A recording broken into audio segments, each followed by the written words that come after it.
Welcome to Digging for Truth, sponsored by the Associates for Biblical Research and WBPH TV out of Bethlehem, Pennsylvania. My name is Henry Smith, and I'm your co-host. I'm glad to be with you here today. Digging for Truth, this program, is designed to do two things. First is to share with you the wonderful discoveries from the world of archaeology and the Bible. Places like Egypt, Israel, Jordan, Turkey. Places that have been discovered, artifacts, people, and evidence that's consistent with the authority and the background and the history of the Bible, the Old Testament and the New, the 66 books given to us by the revelation of God. Second, our goal in this program, in Digging for Truth, is to dig for the truth, to discover and find the truths of our existence. Big questions like, why are we here? Who is God?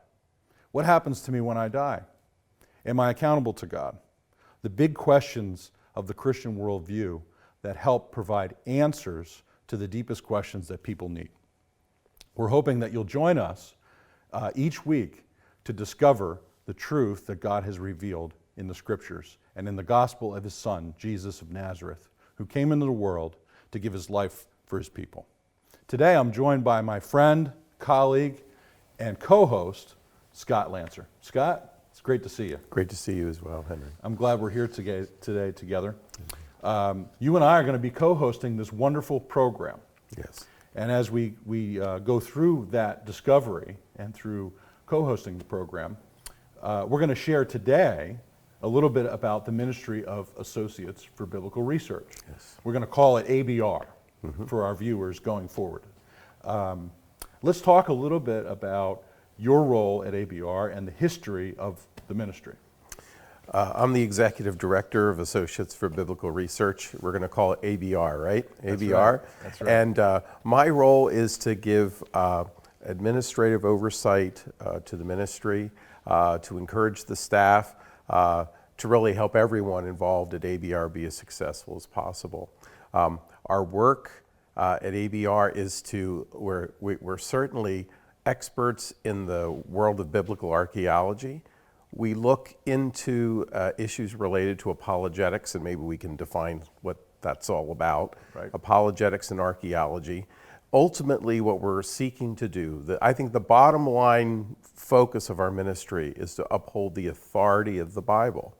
Now, for some, they look at our work in terms of our scholarship. We're dealing with a lot of we're dealing with scholarship. We're dealing with a academic world. We are looking at biblical history. We are students of the Word, students of history. And so we are looking at this from a very strong academic perspective. We want to be sure that anything that we are producing in terms of our DVDs or magazines, our articles, all the material we produce, we want it to be excellent and we want it to be accurate. So we are helping people to understand Scripture, but our process is to use original research to get there.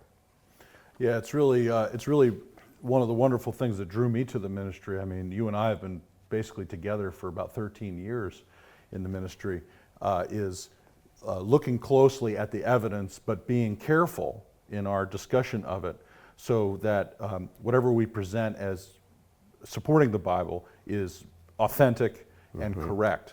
At the same time, we do want to be excited and to share with people when we have a good degree of confidence about discoveries that affirm the Scriptures, that they can use that evidence as an apologetic or a defense.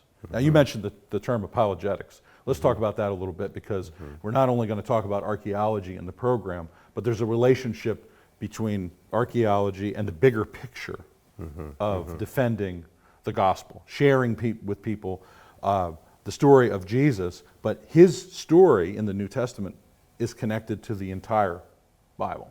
So if you would talk about that a little bit, about apologetics, what that means and why we want to do that. Absolutely.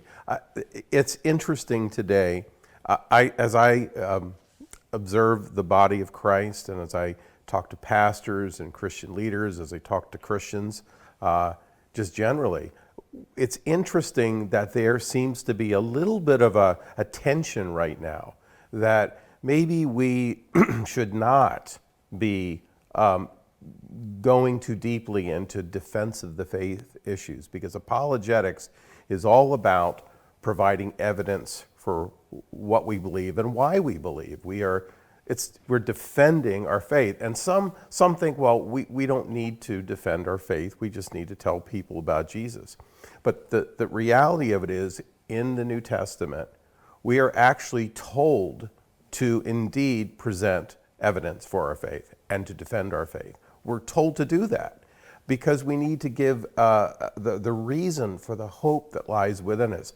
Ultimately, that reason, of course, is Jesus. But introducing Jesus into any conversation with a skeptic creates all kinds of other conversations about who Jesus is.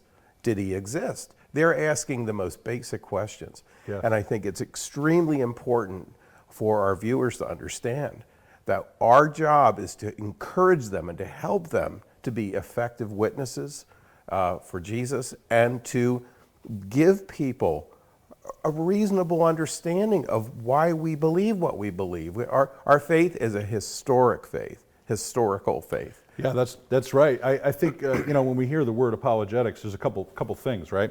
One is when we make an argument, doesn't mean that we want to be argumentative with people, to be difficult or abrasive when we're presenting the gospel. Mm-hmm. But we do want to provide a defense that involves strength, but not obnoxiousness. Yeah. Kindness, but rooted in truth. That kind of thing. And the Bible talks about this in 1 Peter, right? It talks about do it with, share the hope that's within you, but do it with gentleness and respect. And we're hoping to strive for that. Not always perfect with it, but that's our goal. Now, back to the term you were using, apologetics. We were talking about, right, in the Bible, it's from the Greek word apologia, right? Defense. Now, I was thinking of Paul when he's in Athens, right? He's speaking to the intellectuals of his age. So as the church, if we see Paul doing that, providing a defense, then we ought to as well. Yes, that's right. That's right. In fact, his Mars Hill sermon was an appeal to help people understand about this Jesus that, he was proclaiming this Jesus has risen from the dead. Yes. He was proclaiming the resurrection, and that was a new thought to those folks. So engaging people where they are, taking their questions and their input, we need to listen to people sincerely. We need to interact with people. So indeed, we are giving an apologetic for our faith. I find it interesting with Paul that he met the Greeks where they were. Mm-hmm. Each time we talk to someone about the gospel, we want to meet the person where they are. Mm-hmm. Right? So Paul met the Greeks where they were. He talked about them philosophically, about the world and how it was created, and that the God who made it had made them, and so on. Sometimes we have to talk about archaeology. We've had people get saved through our ministry talking about archaeology, right? So each scenario is different, right? That's right. Absolutely. Yeah. Absolutely. Yeah, I think we have to be willing to take on the difficult questions that people ask. And I know for many Christians that's very intimidating. But in a sense, we're inviting them at ABR. We're inviting the hard questions. That's right. Because we want to engage in those things. And if there's one thing we have learned, of course, at ABR, is that the harder the question, the more you have to dig.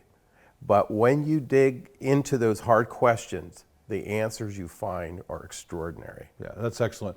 We'll return in a few moments to talk further about the history of the ministry of ABR and why we do what we do, and we'll share that with you shortly.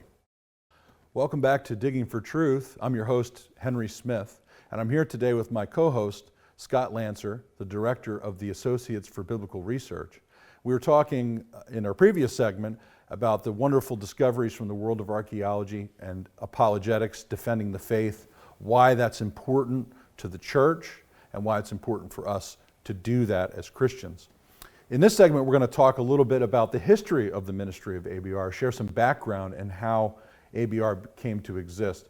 And Scott, I was hoping that you could just share with the audience a little bit about the founding of ABR and how it was sort of birthed and some of the things that have occurred since then, some highlights in the Sure. 50 years, coming up on 50 years now Yes. of ministry. Absolutely. Well, currently, ABR, our headquarters are in Lancaster County, Pennsylvania, in a little town called Akron.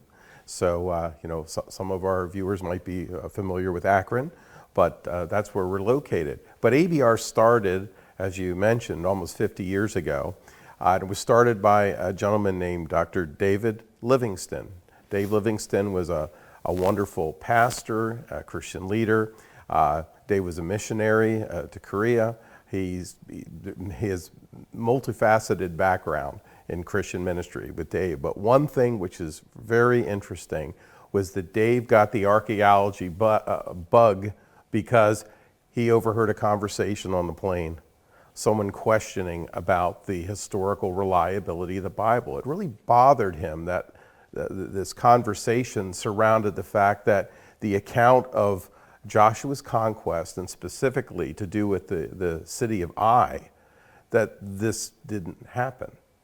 And this roiled Dave. Dave was the kind of guy that really would get fired up on these things, and it was healthy because he wanted to go back and do some real digging into this issue to present evidence for a biblical Ai. Now, I'll just mention this.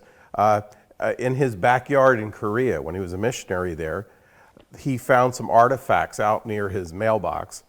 And then the local university came in, and this, in his backyard, or front yard, I should say, is this major archaeological discovery of ancient Korea right in his front yard. And that really kind of fueled Dave's interest. And then, of course, Dave went on to go to Israel to dig at Khirbet Nisya, and in the search for the city of Ai. Yeah, that's right. So what Dave was dealing with is something we continue to deal with, and that is the skeptics were saying, we found Ai, we dug there, and it doesn't match up with what's in Joshua 7 and 8, the Bible's wrong.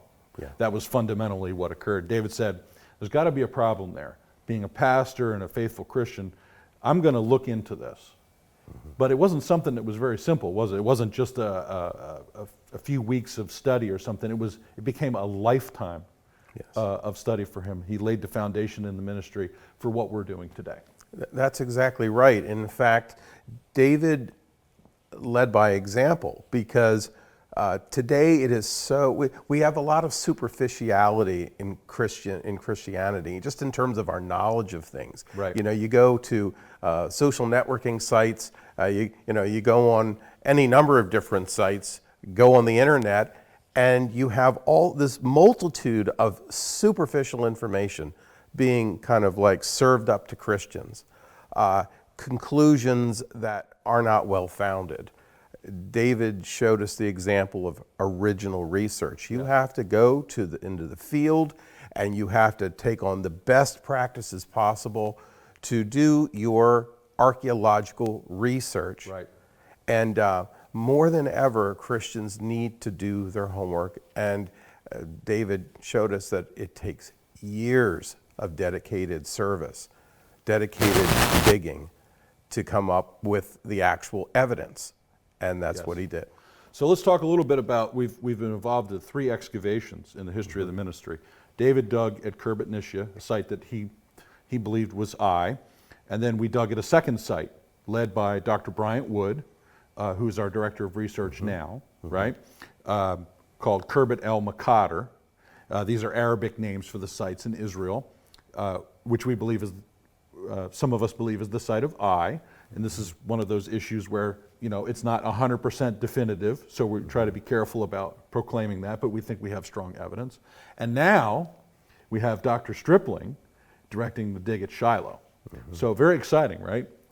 3 archaeological excavations in the history of our ministry. You could talk a little bit about some of that. Yeah, well, we mentioned David, and I don't recall how many years he was there digging in Nisya. Maybe you remember that, Henry, but many years over there. Over 20 seasons, I think. Over 20 yeah, seasons. I think so. And I believe at Khirbet Maqader, which we just wrapped up that particular excavation, we were there also for 20 seasons, I believe, of digging. That's right. And and Dr. Wood, of course, was leading that effort. These research projects, these excavations, require an enormous amount of detailed work. And now we are currently preparing our final reports for our work at Khirbet El Maqader, and that is a labor of love in and of itself, because these are very highly these are very professional final reports. These provide all the detail of an overview of everything that was discovered, very carefully laid out, very carefully explained. In fact, most Christians don't ever read reports like these. Right. You know, they're looking at the conclusions we've come to and the interesting things that we've found, and the artifacts and various things like that. But these are the scientific reports. And of course, this is exactly what we're talking about. Original research means, in the world of archaeology, you have to use the scientific method to present your evidence. And so what we've done at both Nisia and at Khirbet Maqader is very, very important. And of course, we could talk some more about Shiloh. Yes, well, we have about a minute before we're coming up on our break here, but at Shiloh, we recently began new excavations at Shiloh. Now, Shiloh is extremely exciting. Anyone familiar with the history of the Old Testament knows that the Ark of the Covenant was there and the tabernacle was there for 3 centuries. Mm-hmm. And we have the privilege of excavating at this incredibly important site. We're looking for evidence, perhaps, of where the tabernacle was located there. And all this evidence associated with the Israelite occupation of that place. Mm-hmm. So it's a very exciting opportunity that the Lord has opened for the ministry. Mm-hmm. Mm-hmm. Amen. Amen. We're going to head to another break now, but if you'll come back and wait for us, we'd be glad to share with you a wonderful discovery that's been recently found in Jerusalem. Hi, welcome back to Digging for Truth. I'm your co-host, Henry Smith. I'm here with my colleague and friend, Scott Lancer, the director of the Associates for Biblical Research. We've been talking about the history of the ministry of ABR, a little bit about the excavations that we've done in Israel, some staff members, some of the background, the founding of the ministry. But we thought we would share with you today an interesting discovery from 2018 that relates to the prophet Isaiah, or potentially relates to the prophet Isaiah. And Scott and I would like to share that with you now. So Scott, let's talk a little bit about this amazing discovery from Jerusalem. Mm-hmm. Mm-hmm. It's called the Isaiah seal, or at least it has the name Isaiah on it, mm-hmm. which is very intriguing. So perhaps you could talk about that a little bit. Sure. What you know about it, what we know about it, and what's being said about it. Yeah. Well, Eilat Mazar, a very famous Israeli archaeologist, is digging in the Ophel, which is a place where trash was basically thrown.